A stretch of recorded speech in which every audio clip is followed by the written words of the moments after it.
Last பாத்தீங்கன்னா மேடமா பாத்தீங்கன்னா நம்ம கலைஞர் அவரு அவங்க மருமக இதுலயே வந்து அவங்க வந்துட்டு போயிருக்கிறாங்க. அதுக்கு அவங்க வந்திருக்கிறாங்கன்னா எந்த இதுக்கும் அது வராதவங்க அதுக்கு வந்திருக்காங்கன்னா அது இப்போ மீடியாவில் நாங்கள் பார்த்த மாதிரி பார்த்தீங்கன்னா அது எப்படி சொல்லலாம்னா அவங்க சொந்தக்காரங்கன்ற முறையில தான் அது தெரியுது. அப்போ வந்து இது பழி வாங்குறதுக்காக அவர் ஒரு மனுஷன் நல்லது பண்ண நான் டிஎம்கே காரன் தான். ஆனால் இப்போ டிஎம்கேல இல்லை. எனக்கு தேவை மாற்றம் தேவை. நாளைக்கு என் பிள்ளையோட வாழ்க்கை நல்லா இருக்கணுன்றது எங்களுடைய தாட்டு. அதனால வந்து இது வந்து அரசியல் நோக்கம் தானே, மற்றபடி எதுவுமே இல்லை. அதே மாதிரி வந்து இன்னொன்று எடுத்துக்கணும்னா இது வந்து அவங்க குடும்பத்தை சார்ந்த ஒரு விஷயம். இதை பத்தி பேச வேண்டிய அவசியம் இல்லை.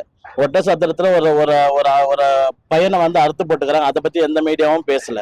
இதெல்லாம் ஒண்ணும் வாய்ப்பே இல்லை சார். விஜய்க்கு எந்த அரசியல் பாதிப்பா வராது சார். ஓகே, வாய்ப்பே கிடையாது சார்.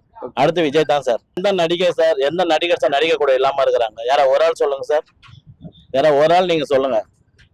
எல்லாருக்குமே சார் ஆம்பளையா பிறந்தா பொம்பளையா பிறந்தாலும் 99% கள்ள தொடர்புல தான் சார் இருப்பாங்க எல்லாருமே. அது வேற எதுனா கூட போட்டு இருக்கலாம்.